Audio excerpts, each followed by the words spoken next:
I'm gonna do some songs for you guys so we can hear how I want it to be.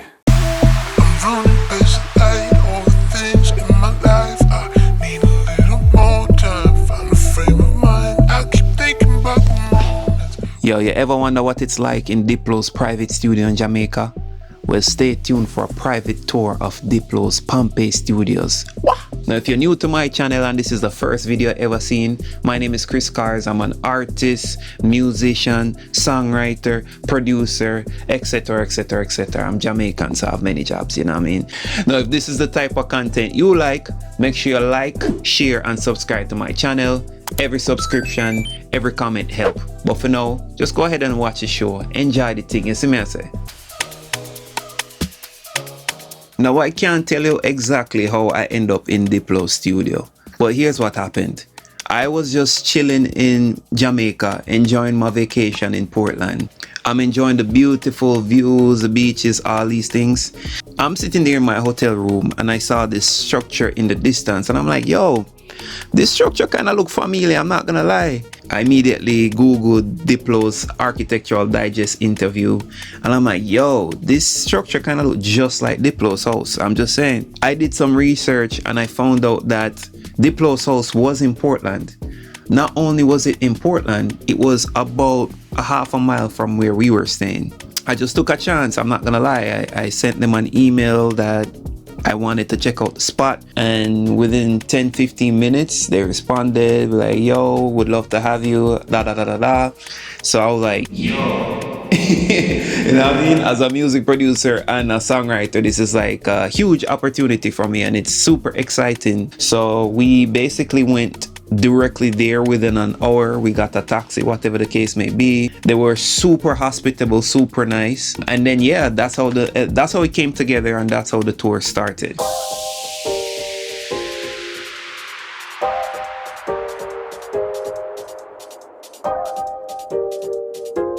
So as soon as we got there, we were greeted by these huge doors. I want to say the doors were probably 9 to 10 feet tall, and then we were greeted by the nicest staff. The first thing I noticed is the decor. It was essentially unfinished concrete, that kind of style, like very exposed cement type of vibe. And the lounge was incredible, from the interior design to the what they call that, the feng shui.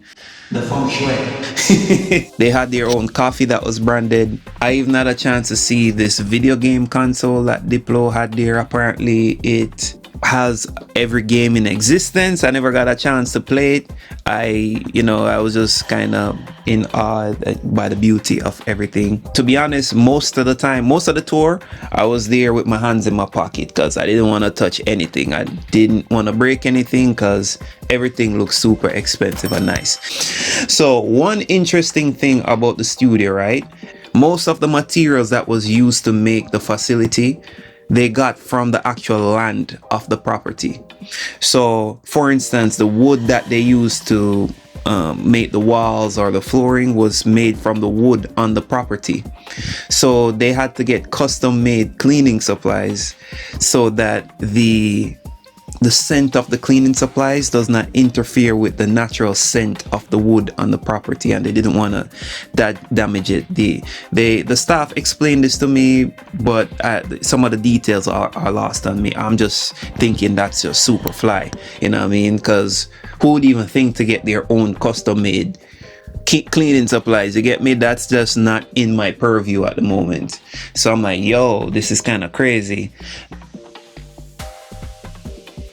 The first thing we're greeting at the main studio, at least the first thing I noticed, was that a skylight ceiling, like the ceiling was open. I don't know the correct architectural term, but they had a window on the roof. So everything, you're in the studio and you're looking up at the sky. It felt like an indoor-outdoor experience in the studio.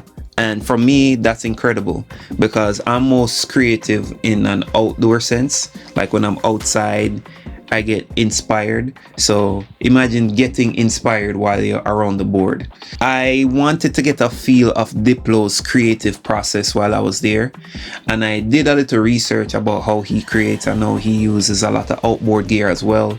when you actually use this one and just kind of fuck with it naturally and just record the raw audio, you're gonna get the best sound. So that's something I've been really using a lot lately. So then we transitioned into the soundstage. Incredible. Again, indoor-outdoor experience. There is a floor-to-ceiling window that connects you from the inside of the studio, inside the soundstage, to on the outside on the patio. So you can see the horses riding around. When I was there, I saw, I believe, sheep or goats or something like that just prancing along. I'm like, yo, this is some baller.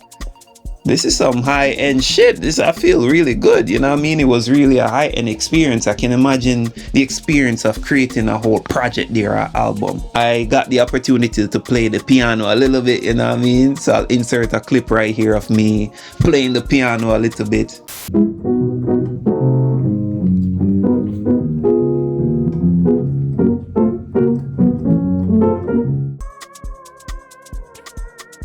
Another thing that I feel compelled to talk about is the fact that I can get a sense for the Jamaican influence, not only in Diplo's music, but in the actual residents.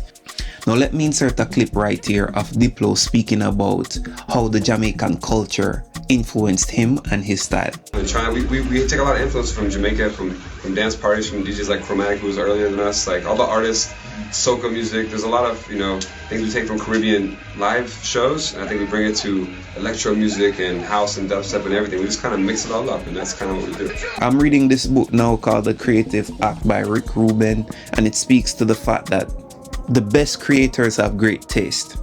And I could definitely tell that Diplo has really good taste based on how this space was set up. And I can tell that it was a team effort. So shout out to Diplo and the whole team for actually accommodating us that day. I really appreciate it for sure. Now after we finished the studio tour at Diplo House, we toured another studio at G Jam Hotel. This one is G Jam Studios.